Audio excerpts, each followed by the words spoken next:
Okay? Yeah, it's clear.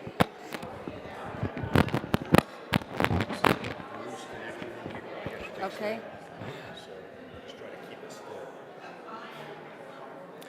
Good morning, everyone, and welcome.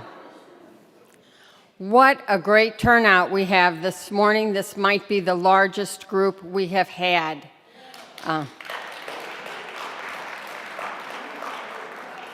I think it's our speaker, to be honest.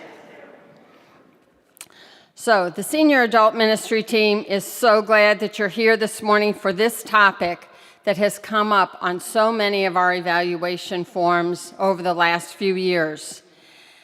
And who better to present it than Ken Overberg?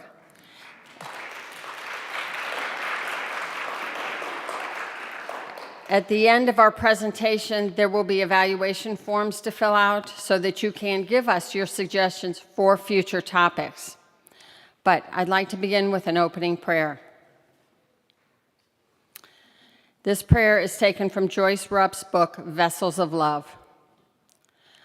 O God, you have been my teacher from my youth. I am still learning about your wonderful presence. Even though my body is foregoing its youthfulness, I trust that you will not abandon me in my older age. I rejoice in how I have come to know your love and will gladly tell others of your goodness, how you have given me strength and courage, for it is you who continually claims my heart. I have witnessed much trouble and injustice during my lifetime, and still I retain hope. Because you are present with your compassion, you will raise me up when I feel discouraged. You will restore my gladness and console me. So I give you thanks with all my heart for your faithfulness and unshakable love. To you I sing with the fullness of gratitude. To you, the ever-present love of my life. Amen. Amen. So it is my distinct pleasure to introduce Ken Overberg, though for many of you, no introduction is necessary. Ken was born and raised in Bridgetown on the west side of Cincinnati.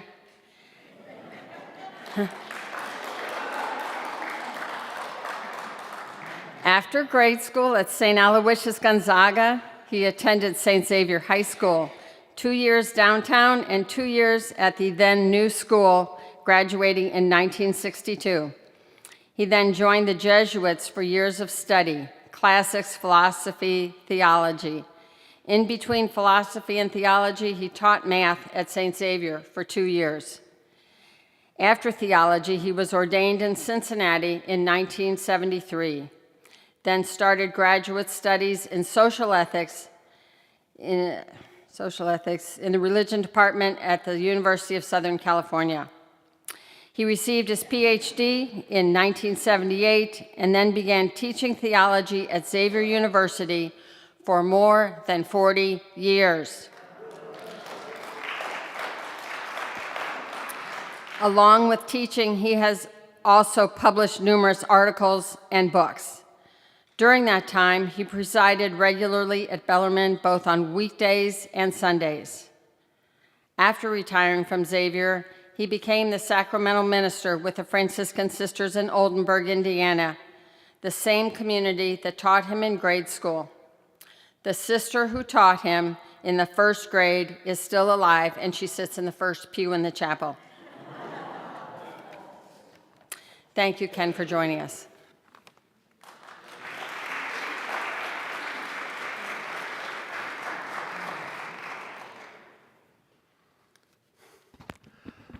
I never was this nervous when I gave homilies.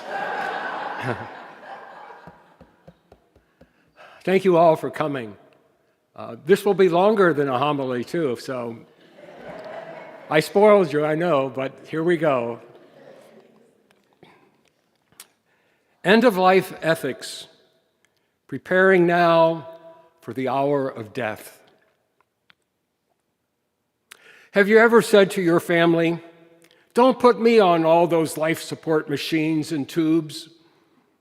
Perhaps you had just visited a friend in the hospital or were simply reacting to stories that made the news, such as those now years ago but very publicized, the stories of Terry Schiavo, the Floridian who lived on life support for years before that life support was removed, in the midst of a national debate. Perhaps you had a sense that life support machines were not so much promoting life, but rather simply delaying death. As a result, you are convinced that you don't want to be in that situation. Or perhaps you reacted very differently to experience like Terry Schiavo's death. You are convinced that feeding tubes must be used. Perhaps you found yourself confused by the debate, disagreement, and polarization. You are wondering what faithful Catholics ought to do about these ethical issues and what role, if any, the government ought to play. End-of-life issues touch the depths of our being, stir the emotions, and raise profound questions. They call for careful moral reasoning. Today, we will look at the Hebrew and Christian scriptures and to insights from our long Catholic tradition for guidance and wisdom in making moral decisions. I will suggest appropriate responses for us as faithful disciples of Jesus and as concerned citizens. We'll also consider what we can do now for the hour of our death by filling out an advance directive, a living will, or healthcare power of attorney. The scriptures provide a foundation and a sure direction in helping us respond to the end-of-life questions by offering three major points. One, life is a basic but not absolute good. Two, we are to be stewards of life, but we don't have complete control. Three, we understand death in the context of belief and new life.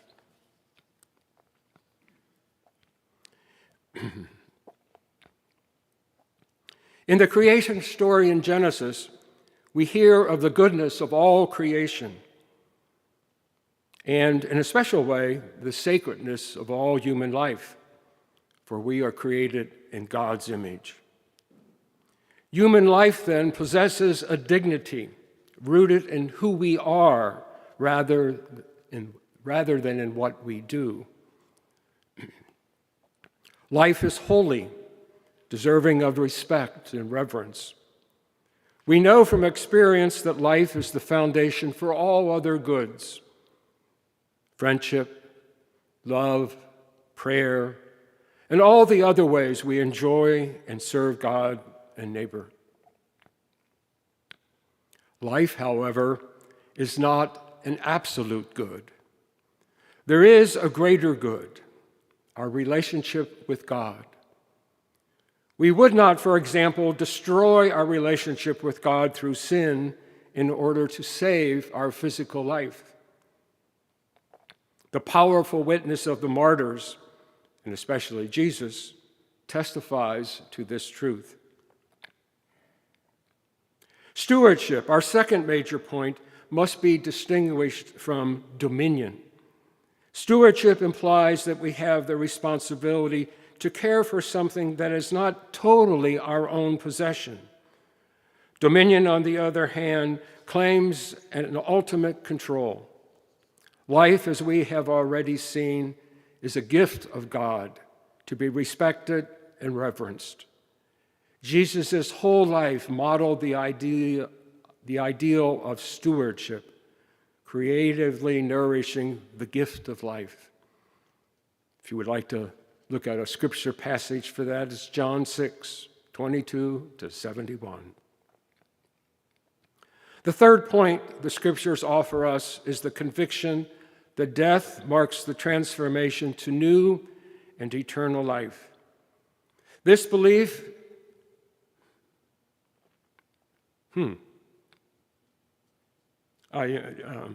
what flashed through my mind there was, since I last spoke with you, is the death of both my brothers last year. Didn't expect that to pop up. This belief that does not deny the reality of death, along with its suffering and separation. Yet life is changed, not ended. Our belief in everlasting life is rooted, of course, in the transforming experience of the resurrection of Jesus. We too trust in God's loving faithfulness. How then do these three insights, life is a basic good, we are stewards of life, death is not the final word, enlighten end-of-life issues? How do they help us sort through the dilemmas of euthanasia, assisted suicide, treatment, the use of life support systems? The conviction that we are all stewards of life grounds the opposition to euthanasia. We use our creativity to cure illness, but we also acknowledge that ultimately death cannot be avoided. As stewards, we respond with care and compassion to those who are suffering. Indeed, we have much to learn about better methods of pain control. Mercy killing seems to offer a solution to profound human fears: the fear of dying, of losing control, of being a burden, of being strapped with terrible pain. I suspect that many of you have encountered those fears in all sorts of different ways, in yourself and people you care for. Allow all that to come back to your awareness now. Mercy killing, however, moves beyond stewardship into dominion. Euthanasia, even for compassionate reasons, implies that we have absolute control over life, and so contradicts who we are as faithful stewards of God's gift of life.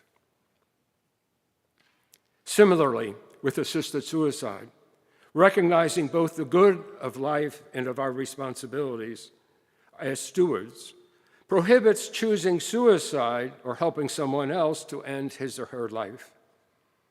Assisted suicide, though rooted in frustration, pain, and despair, speaks of dominion, of attempting to seize ultimate control over life. It too contradicts the fundamental reality of our lives, and so undermines our humanity. Both of these decisions may seem to be very private decisions, yet they have profound implications for society. Many church groups and others see that legalizing euthanasia and assisted suicide would further undermine reverence for life in our society, would reduce trust in the medical profession. When does your doc become your executioner? Would reduce trust in the medical profession and would put old and infirm people in very vulnerable positions. I'm very close to that now. There are a few other old folks here. The public policy dimensions of euthanasia are very serious and demand an intelligent, nuanced response that respects the dignity of all persons. Treatment and life support. Questions about the use of medical treatments and life support systems are distinct from, yet often associated with, euthanasia. The scriptural insights can be very helpful with these issues, even if they cannot give details. As good stewards, we believe that death is not the final word, that life is not an absolute good. Therefore, we do not have to keep someone alive at all cost. The Catholic tradition helps with the details, providing this guidance. Ordinary means must be used. Extraordinary means are optional.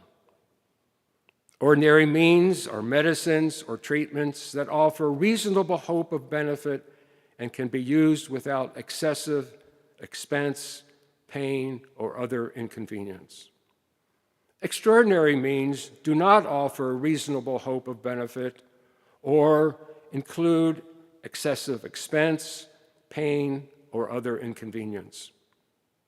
What is important to remember is that ordinary and extraordinary refer not to the technology, but to the treatment in relation to the condition of the patient. That is, the proportion of benefit and burden the treatment provides the patient. If you want to see more about that, you can check out the Vatican's declaration on euthanasia that was published in 1980. Many people remember when Cardinal Joseph Bernardine of Chicago decided to stop the treatment for his cancer. Joe Bernardine ordained me. And besides respecting him as all he did as bishop and cardinal and wrote, I have that really close connection with Joe Bernardine. The treatment had become for his cancer extraordinary. He did not kill himself by this choice, but did stop efforts that prolonged his dying. He allowed death to occur. This distinction between allowing to die and killing, as in euthanasia or assisted suicide, is of great significance in the Catholic tradition. Within the Catholic Church, debate still surrounds the question of providing medical nourishment through a feeding tube. Let's look at two positions. One, life must almost always be sustained. This position holds that the withdrawal of medically assisted nutrition and hydration cannot be ethically justified except in very rare situations. The fundamental idea for this position is the following: remaining alive is never rightly regarded as a burden, because human bodily life is inherently good, not merely instrumental to other goods. Therefore, it is rarely morally right not to provide adequate food and fluids.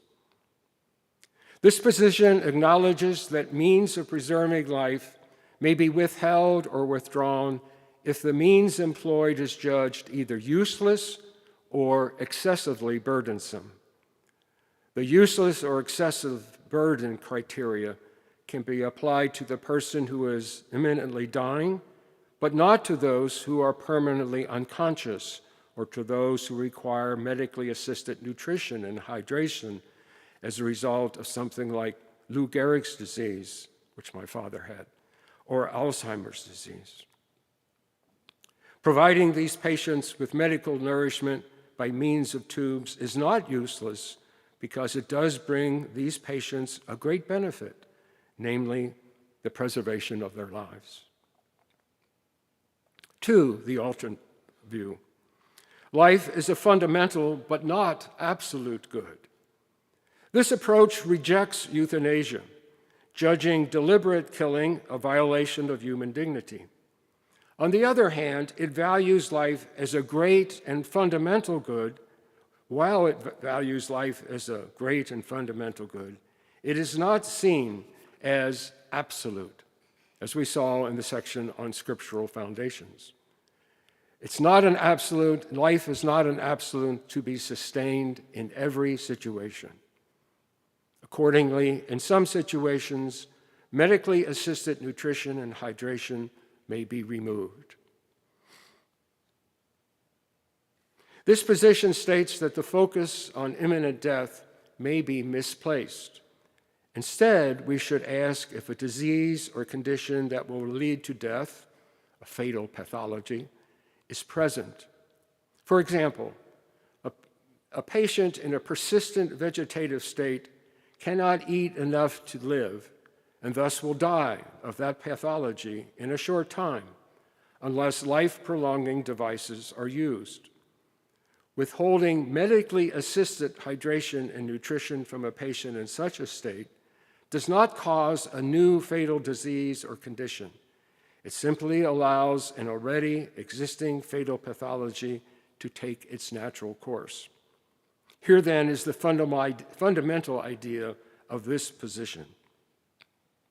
If a fatal condition is present, the ethical question we must ask is whether there is a moral obligation to seek to remove or bypass the fatal pathology. But how do we decide either to treat a fatal pathology or to let it take its natural course? Life is a great and fundamental good, a necessary condition for pursuing life's purposes: happiness, fulfillment, love of God and neighbor. But does the obligation to prolong life ever cease? Yes, says this view, if prolonging life does not help the person strive for the purposes of life. Pursuing life's purposes implies some ability to function at the level of reasoning, relating, and communicating. If efforts to restore this cognitive affective function can be judged useless or would result in profound frustration, that is, a severe burden, in pursuing the purposes of life, then the ethical obligation to prolong life is no longer present. Disagreements in the church. How are these significantly different positions judged by the Roman Catholic Church?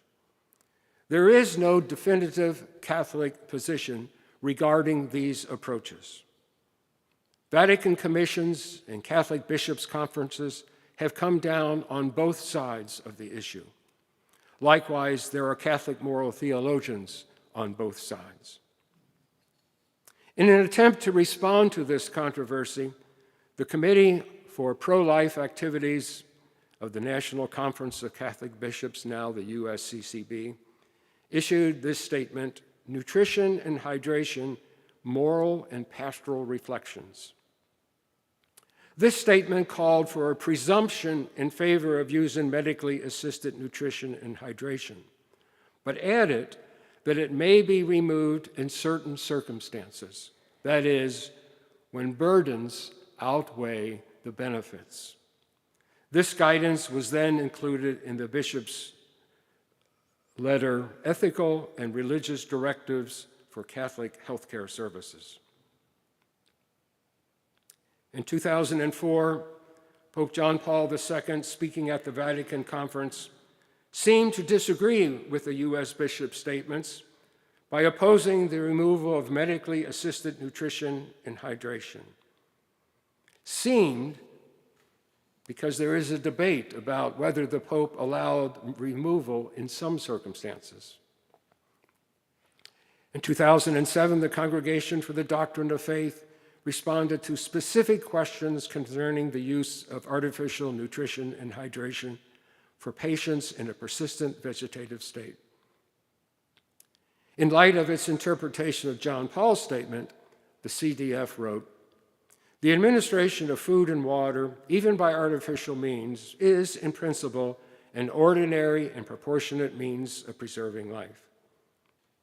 Then, in 2009, the U.S. bishops revised their ethical and religious directives for Catholic healthcare services to reflect this judgment. Although these statements seem to affirm that life must almost always be sustained, although these statements seem to affirm the life must always be sustained view, responsible Catholic moralists, including those involved in Catholic healthcare, have arguing that the balancing of burdens and benefits is still present. They judge that the CDF's position contains inconsistency because church teaching does permit the removal of respirators and seems to come close, that is the bishop's statement, to idolizing biological life by making it an absolute value. These moral theologians state that the CDF statement applies only to persistent vegetative state patients. They also point out that all these statements deserve proper respect, but that they are not infallible pronouncements. So, disagreements continue. Advanced directives. Suffering, moral questions, and legal implications make death and dying situations so very difficult. What can we do to make our wishes known now for the time when we are no longer capable of making healthcare decisions for ourselves?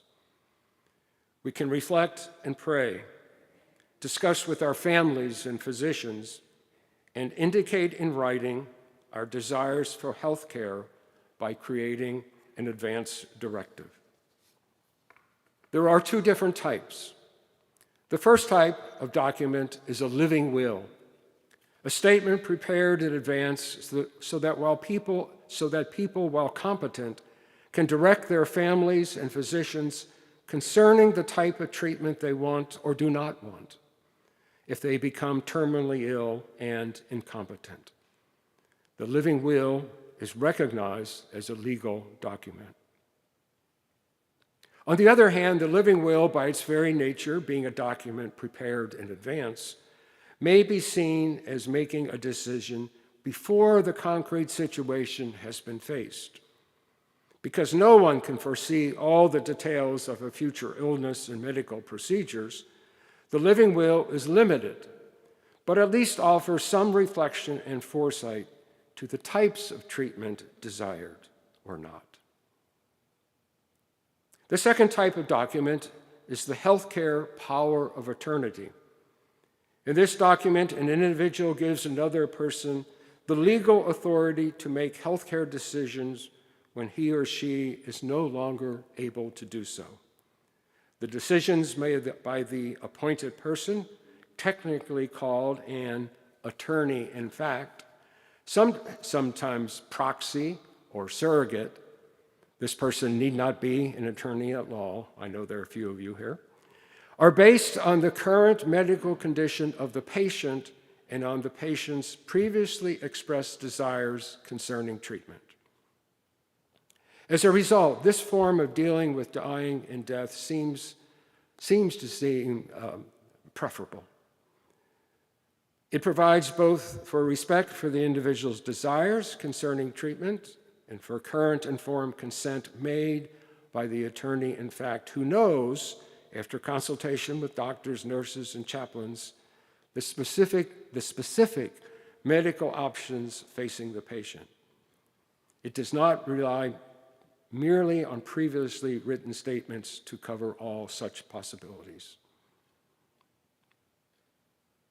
In appointing someone to act on your behalf, clearly you will choose someone you trust, a spouse, a son, daughter, best friend, to be the attorney in fact, someone with whom you have carefully discussed your wishes concerning treatment. I trust you can tell that that's not an easy decision to make, and it may be hard for some of you to say yes to that responsibility, because you may have to say, yes, let's let this person die. Because the laws vary from state to state, it is wise to consult a lawyer about both types of documents. A little business for you lawyers. Your physician may also be able to help you.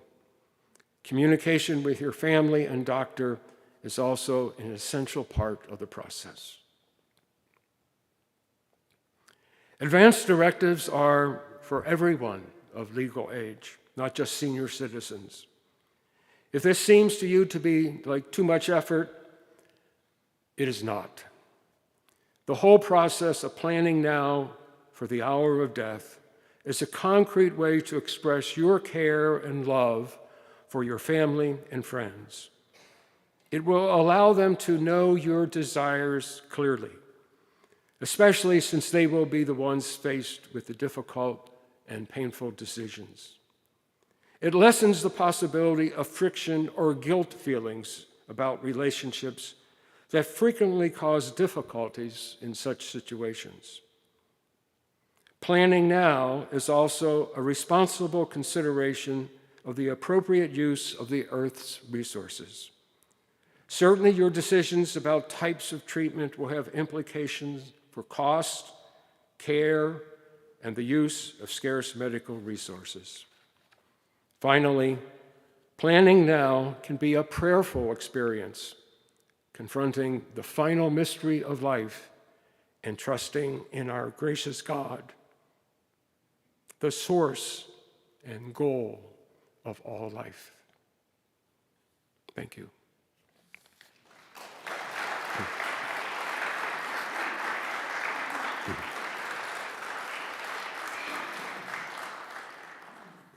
Perhaps you could hear some emotion slipping through there.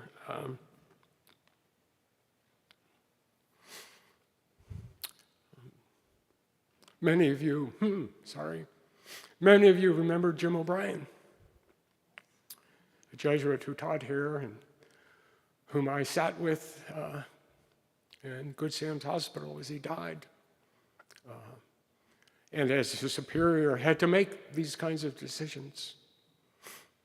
So it's not just you who are parents or godparents, grandparents, it's even us celibates.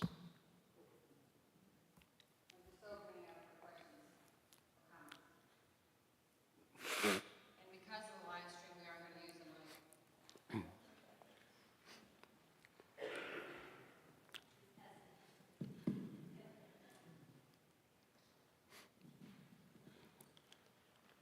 I'm a retired nurse, and I can't tell you what I have seen was poor old grandma who's 95 years old in intensive care, and one of the kids, who obviously didn't get along with grandma, decides, oh, she's got to have everything. The best thing you can do, regardless of what your decisions are, there's probably not a right or wrong, really, but everybody has to know it.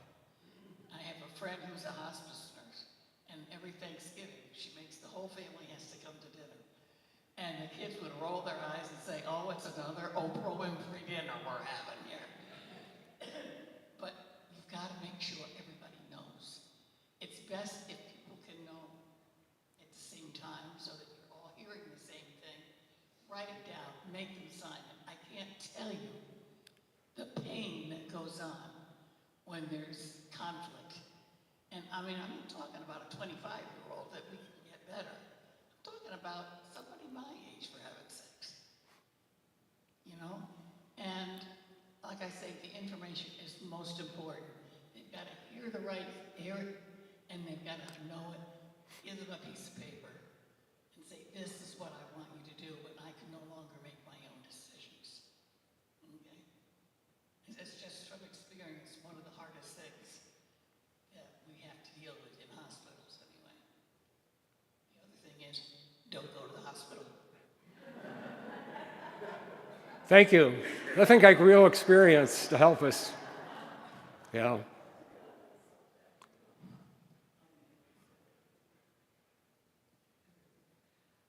Could you clarify for me, my dad had Alzheimer's for years, but the last 6 months when he was hospitalized, I would tell my brothers who live out east, you don't need to come out here because Dad's no longer here. Dad's spirit, Dad's soul has already entered eternal life. He's just a little physical part of him is still here. So, of course, we didn't do anything to hasten his death, but could you just clarify, when someone is that far gone that they don't know you, they don't want to eat, they're just there, do we still have a person? Because I know you're going to say yes. Gee, thanks for a nice, easy one.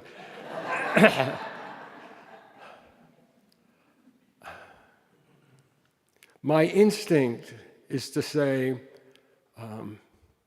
that the person is still there, that this is not just some combination of flesh,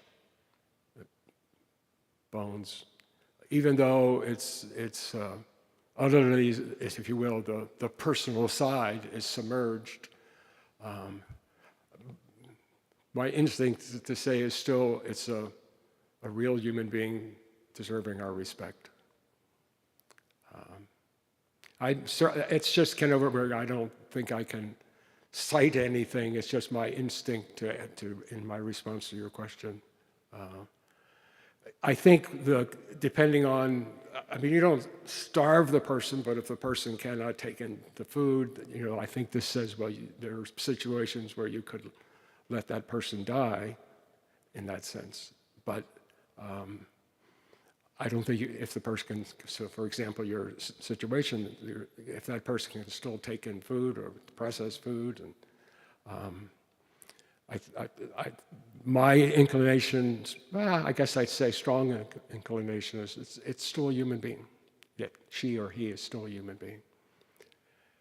You don't kill them, but you don't do everything possible to keep them alive.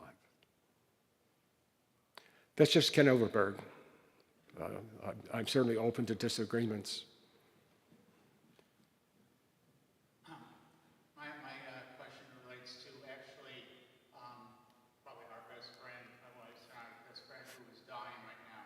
Wow. And one of the things that has been remarkable to me is the way she's dying. I didn't really know somebody could die in such a beautiful, loving way. And the question or the comment I would ask from you is, I've always thought, how do you give meaning to so much suffering at the end? And somehow she's doing it in her connection with her friends and her family, sort of like the body of Christ. And I'm just wondering if you've seen that, people die in a very meaningful way that it's, just comment on that, please. On giving meaning to a life, as a member of the body of Christ. Enough of you have heard me long enough behind this podium to not be surprised by my saying, don't tell her to offer it up.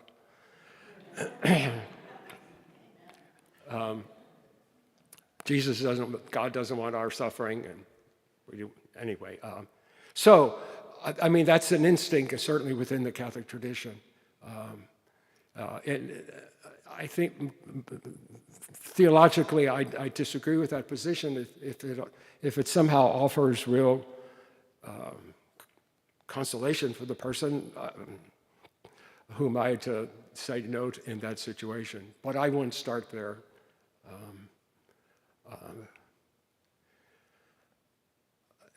It's bumping into the great mystery.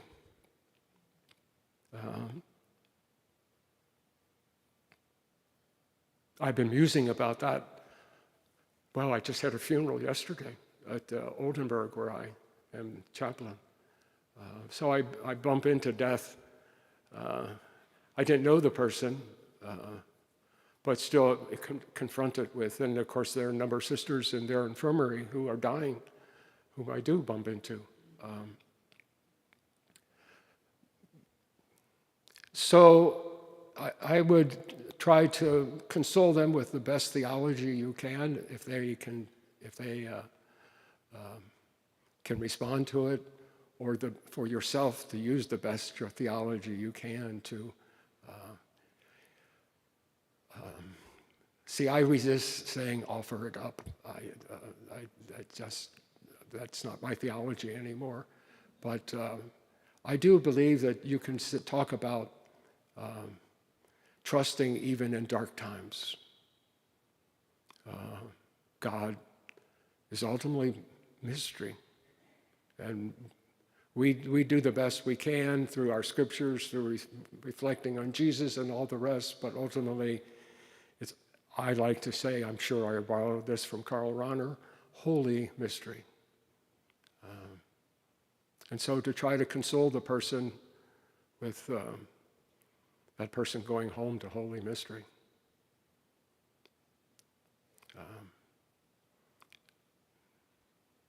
It's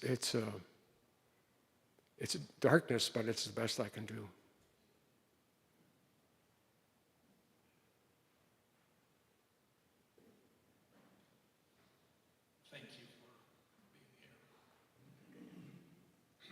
You're welcome. We have, as a Catholic social kind of tradition, a positive view of the government. It's all of us working together. Now, changes are underway in end-of-life care expressed through, for example, Medicaid, which pays for a lot of nursing care, end-of-life care. That's part of Social Security also. I think it behooves us to reflect on the signs of these times with respect to this question about what we can do as the body of Christ, given what we're faced with and the gift that we've been given, which is this culture and democracy. I wonder if you have any comments on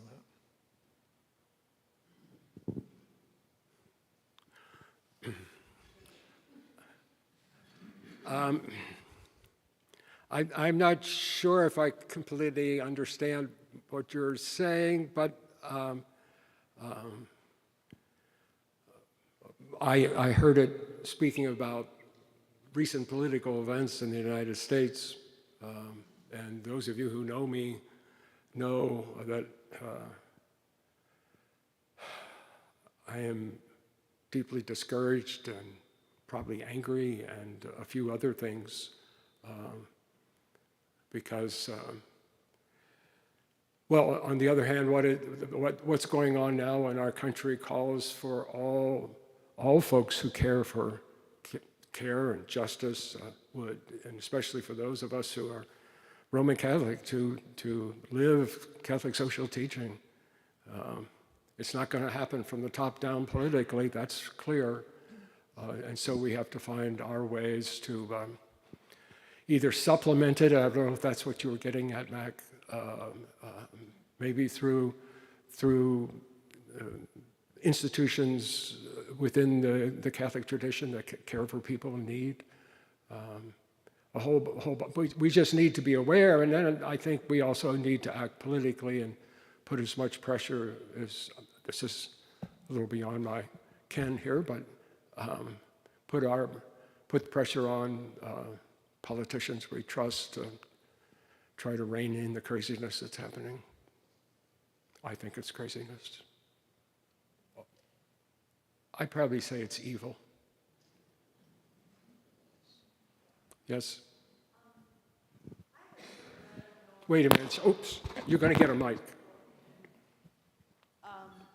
You had used that term, burdens versus benefits. If a person decides that they've just had enough with their illness or whatever, is it ethical to just stop eating on your own to hasten your own death? Next question.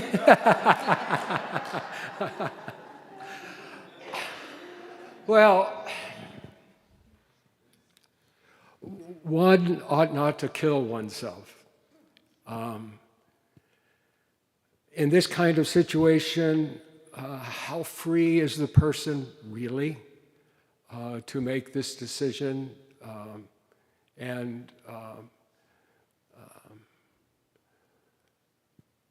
I'm trying to think as a moral theologian right now. Maybe I would say objectively it's not right, but subjectively it could be.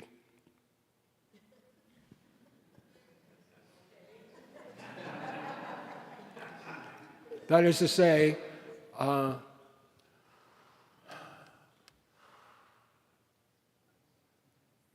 in that concrete situation, I would probably, if I were the person helping that person, I would do what I could. But ultimately, I also, if the person is coherent and free to make decisions, that's a big if, then I would ultimately respect the decision, regrettably, unless it, well, yeah. Would she be killing herself or himself? Maybe she or he is allowing themselves to die. That's a fine distinction, but might be the kind of response I would give to that setting. It's clearly we're getting into unclear situations. Yeah. Another unclear situation. Sure, why not? Related to eating. Years back when I worked in healthcare, if I remember correctly, if a person had been put on a feeding tube, it was almost impossible to remove them from the feeding tube, except for the consent of 2 doctors.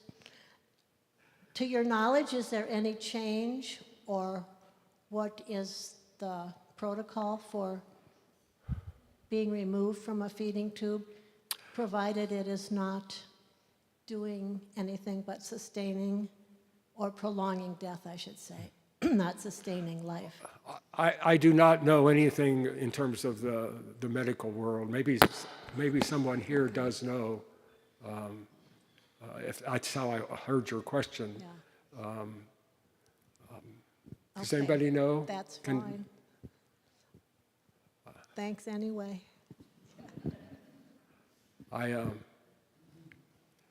It's been a long time since I've done medical ethics, and I don't have, I haven't been involved directly with these kinds of questions, so I don't know what does a doctor have a responsibility, a physician have a responsibility to make the keep the feeding tube in, or if the person is sound of mind, does the doctor have a responsibility to respect that decision? My sense of that off the top of my head is the latter is what the doc does, is respects, if the person is completely coherent, to respect that person's decision. And I guess I would see if the person is in a situation, is in a situation where she can or he can allow oneself to die and doesn't have the responsibility. So it sort of becomes food isn't exactly extraordinary means, but in this situation, for that person, maybe it is. I know that's fuzzy because I'm fuzzy on this question. Hi, Ruth. I have a friend who is on a feeding tube. She's a Bellarmine parishioner, and she was not eating or able to eat. And my understanding, and I didn't question, is that this feeding tube was temporary, and that her doctors would be able, it wouldn't take as much to take this feeding tube out. I don't know if there are different kinds of feeding tubes, but it may just be that technology's better now than it was several years ago. She has gained a lot of strength from a feeding tube because she needed the nutrition. Before, she really wasn't able to walk, and she was so weak. She is not so weak anymore. She went from hospital to rehab, and I believe is coming home tomorrow. So I don't know where this is going exactly. It's just that this was not put in, was put in to save her life. It was not put in that she would have it for the rest of her life, was my understanding. And that's just for that question. But But she might need it for the rest of her life, but she can live a pretty full life, it sounds like. She might need it, and that was yet to come. Sure. But if she regained strength enough to eat, the reason she needed this feeding tube is that she couldn't eat. Mm-hmm. She had a hard time swallowing.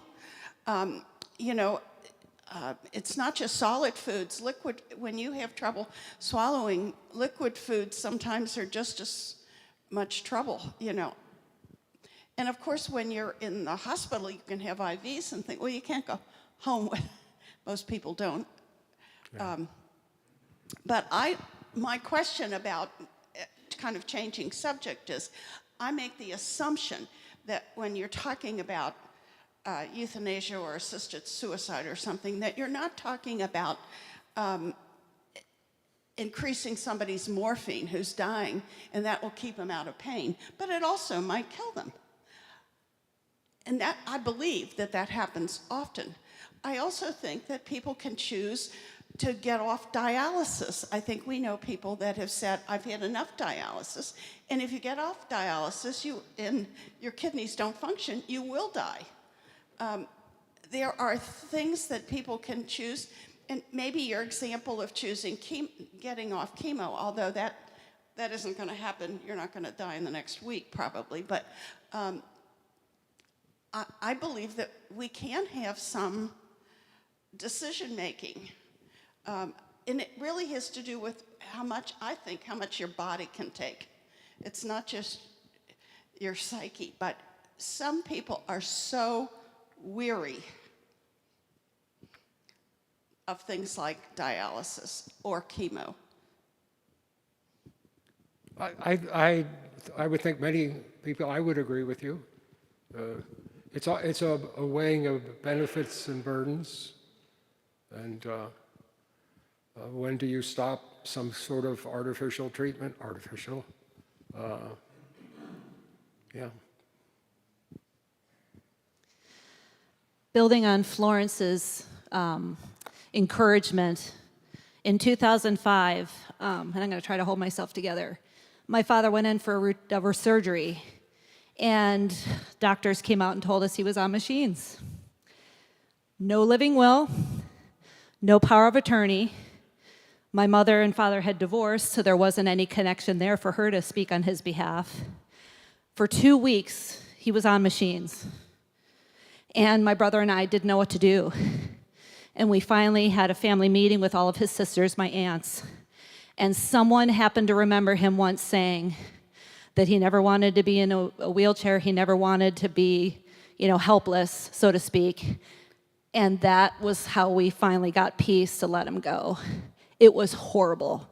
So I'm encouraging, just like Florence, please fill out powers of attorney. Please fill out living wills just for your family, because it's an awful thing to go through. Thank you. Nothing like real experience to help us. Absolutely. Hey, Ken. A practical issue. What do the Catholic institutions do to respect the desire of the patient? In other words, the Good Sam system, the St. Elizabeth systems, are they going to respect a living will? Are they going to respect what hospice says? Are they going to respect the idea that in the dying process, you really do not need to be fed? Or do the institutions, do we have to stay out of them at all possible costs? I really can't speak for the institution. Shoot! My hunch would be that if there's a decision made that it's the hospital is opposed to, then they would dismiss the patient and have the patient either move to another hospital or to their home. That's just, if they don't have to keep the person, right? Yeah, but in Cincinnati, that'll work. In many of the Western states, all the hospitals are controlled by the Catholic system, even when they become privatized. There is not that option. We got to be careful. Don't move west.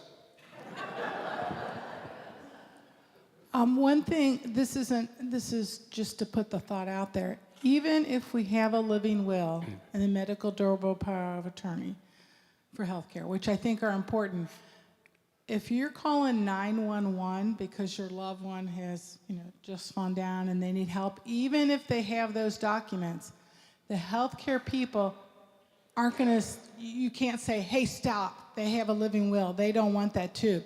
Because by law, they have to go with preserving life. Sure. So you will probably end up in the hospital in the ER and have all those tubes in, which means your kids are still going to have to make that decision. But at least if you have that paperwork and your kids all know it, they can say, no, my mom or dad didn't want this. So I think people are surprised when the emergency people come there. You have no power. They have to do what they are trained to do. Good point. Thank you. It says a lot about preparation and sharing your convictions amongst the family, so that in an emergency you'll respond in a way that they would ultimately want. But we ain't going to be easy. I know that Tri-Health, which is part of the, Good Sam is part of the Tri-Health system, they have their own hospice. And so when someone in Good Sam and the doctors know that this person needs to be turned over to hospice, this happened to my sister last year. So hospice was brought into the hospital to work with her until she went home. So they do work in cooperation with hospice all the time. Yes, as far as I know. I mean, they did with my sister, so I don't know why she was dying, because you usually go into hospice care when you're dying. You don't do it. Some people do. There are certain circumstances, but most of the people are on the path of death when they sign the papers, which she had to do. She had to sign the papers that hospice was taking over her care. Thank you. That's helpful.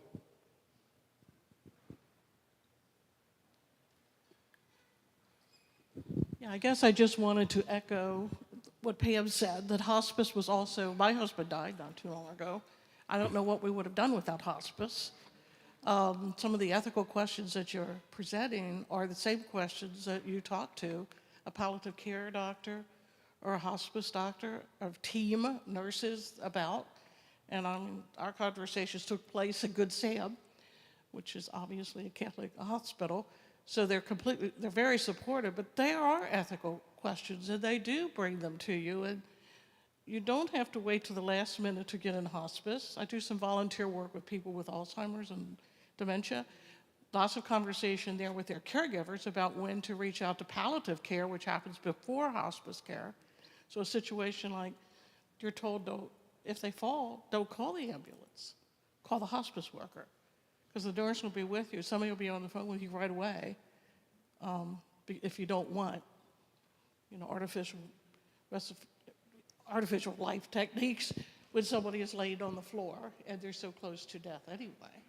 So I think the whole hospice thing is very valuable, and palliative care. Thank you. That's very helpful. Wisdom from the group.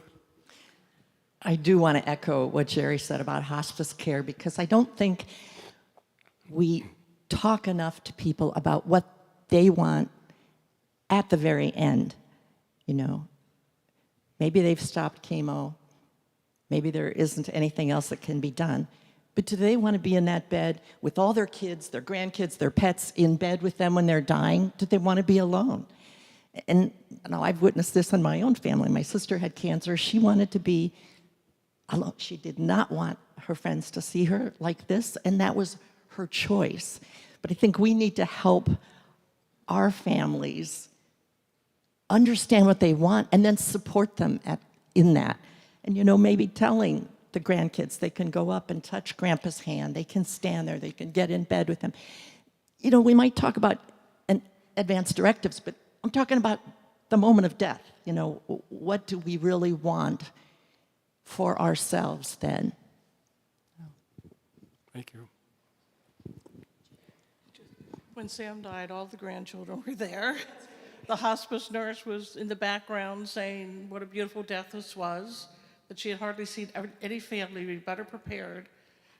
We said the right things. Eric was the pastor then. He was on the phone, the cell phone. It was a beautiful moment, but hospice made that happen.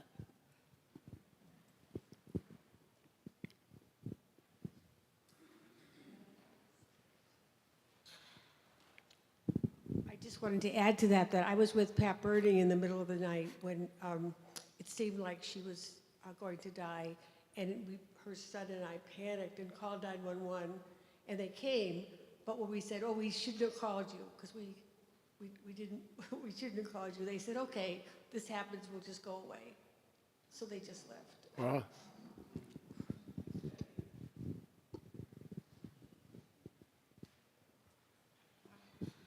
Any more questions, comments, input anyone wants?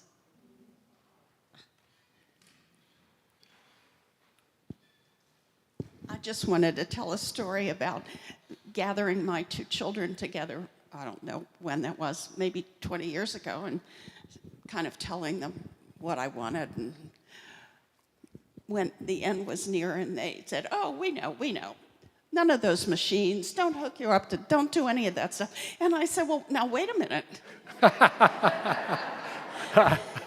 Upon further review, The reason those machines exist is to help people get over a hump often. And I said, it's one thing if I'm dying, it's another thing if you're not sure. Or I may have, if I may have a couple good years, you know. So there was just kind of a funny thing. And there is some humor here that none of us know exactly. I could drop dead this evening, and I agree with all the things that should be prepared. But also, medical science is wonderful, and the things that they can do to help us live into old age is really important.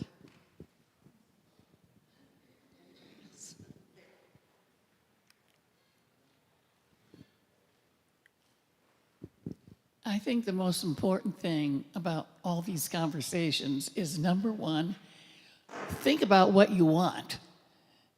Write it down. Tell your family. This is the most important thing. It's not, at the hour of our death, frankly, we're going to go. Let's face it. Whether the dog's in bed with me or whoever thinks that's a good idea, that's fine. But the bottom line is we need to know what our options are now. Okay, that's what he's talking about. That's what we're saying is available. You can take it or not take it. I mean, I've made all my decisions up to that point. When it comes to, I'm not talking about picking the music for your funeral mass, for heaven's sakes. We're talking about what you have the power to do while your brain is still working. Okay? Just get that done and make sure everybody knows so that we're not stuck with what our dear friend, poor Lois, had to go through. That's a nightmare. And it causes stress in families that frequently doesn't get better. Okay? But the bottom line is, number one, you've heard all this stuff. What do you want? Number one, who needs to know this? And number three, that is a legal document that you are creating. Okay? So just do that. Like I say, there's no rule that says what you have to do and what you can't do. I mean, obviously you can't get a gun and put it to your head, but if you just feel like switching to liquids because it's too much pain to chew stuff up and swallow it, then that's your choice. But there are choices, and I think that's what Ken is telling us. There are choices, and you need to make those choices, and then you need to let everybody know. I did that, and my sibs were having a fit and a half with what my choices were, because I'm the oldest. I'm supposed to always be there. I'm the one they called, what about this, what about that? Well, if I'm not there, they might have to think of it themselves. People have very strange reasons for what they do, okay? But you are in power. You've got the brains to come, listen. You know what the choices are. Now you have to know what to do about those choices. And they can change. They don't have to say the same when you're 40 as when you're 90. But, exactly. Well, that's true. Yeah. But the point is, this is now your opportunity to make those decisions and to ease it into your loved ones' hands so that they don't go through some really hard things, okay? Anyway, I thank you. I think you've given us a lot of options. Now everybody go home and write it down. You said that. I didn't see that. No homework from me tonight, but encouragement. Are there any more questions, comments? All right. Thank you so much, Ken. This has been...